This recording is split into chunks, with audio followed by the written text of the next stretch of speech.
j'imagine que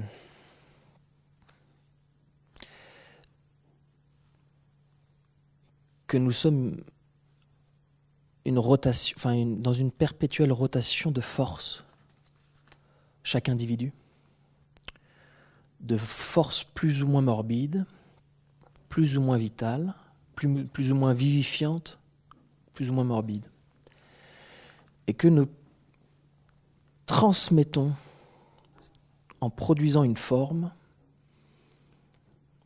artistique, mais tout aussi bien une chose, un produit. Nous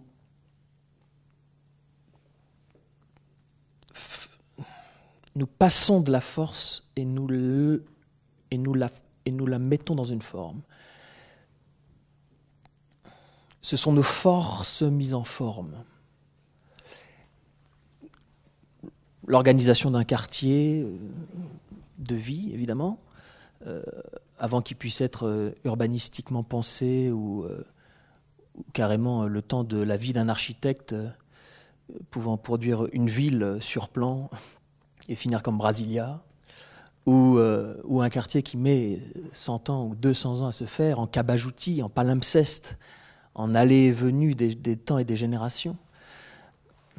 Que ce soit une forme ou une œuvre artistique, ou que ce soit un objet qu'un ouvrier produit, il y a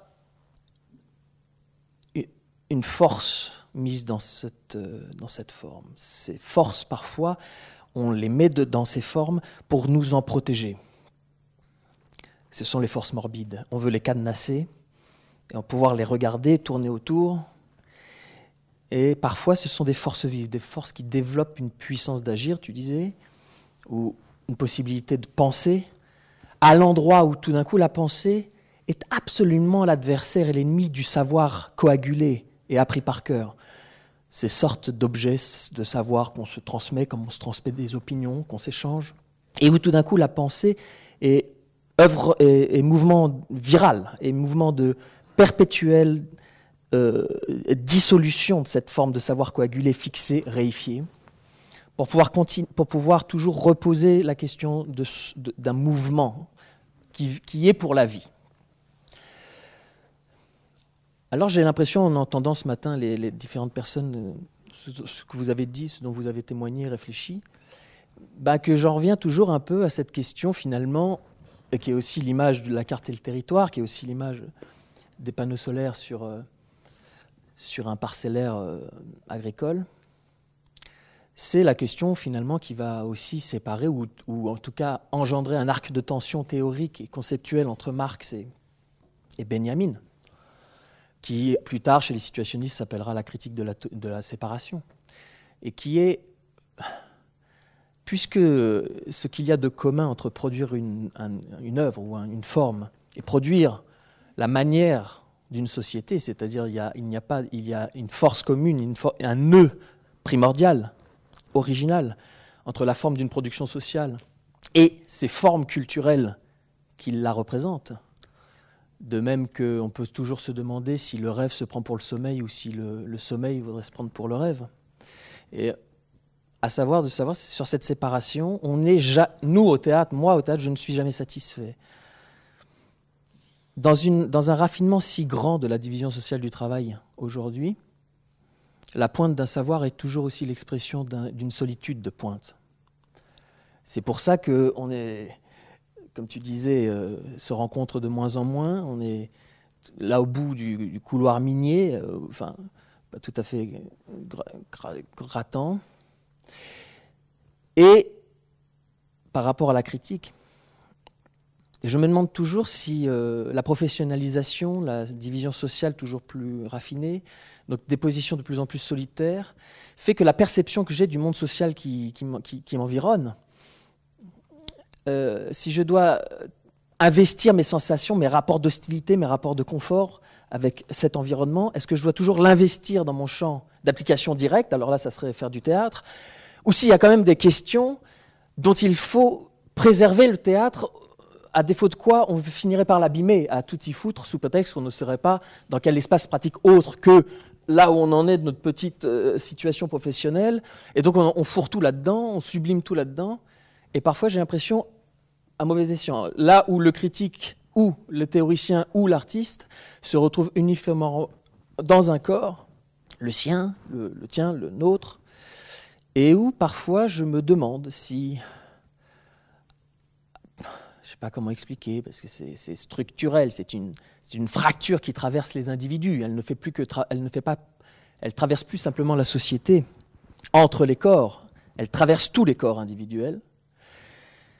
Et on a tendance toujours plus à participer à ce dont on voudrait ne pas participer, ou ce qu'on voudrait critiquer, à savoir à quel moment il faut agir directement dans le champ social pour préserver les champs de production de formes artistiques, pour continuer à ne pas les socialiser, c'est-à-dire à les appauvrir. Et d'un autre côté, à quel moment il ne faut pas intervenir directement dans le champ social pour raffiner la formalisation artistique. Ce rapport critique me semble être au cœur de ce que notre époque propose et qui n'a pas du tout été proposé historiquement de la même manière. C'est ça que je peux un peu dire. On va employer un cas de figure. La vitesse, c'est l'extrême pointe du ralentissement. Je ne crois pas que c'est Galilée qui a fait cette équation, c'est une condensation, c'est-à-dire au moment où le surproduit de cette potentialité d'agir. Donc la vitesse, c'est l'extrême pointe du ralentissement, là où ça se condense. Il joue au handball, Sylvain, mais il y a un cas de figure aussi, le triple saut. Le triple saut, c'est on va d'un point marqué, on saute 3 fois, et on allonge. Vous avez vu les athlètes qui font le triple saut. On allonge 2 fois, on allonge, c'est-à-dire on mesure 3 fois la vitesse de rapport pour aller plus vite, plus loin. Et celui qui avait, aux Jeux Olympiques, je ne sais plus où c'était, ils avaient dépassé la limite. Le corps était parti beaucoup plus loin que la surface du sable qui pouvait accueillir le triple saut.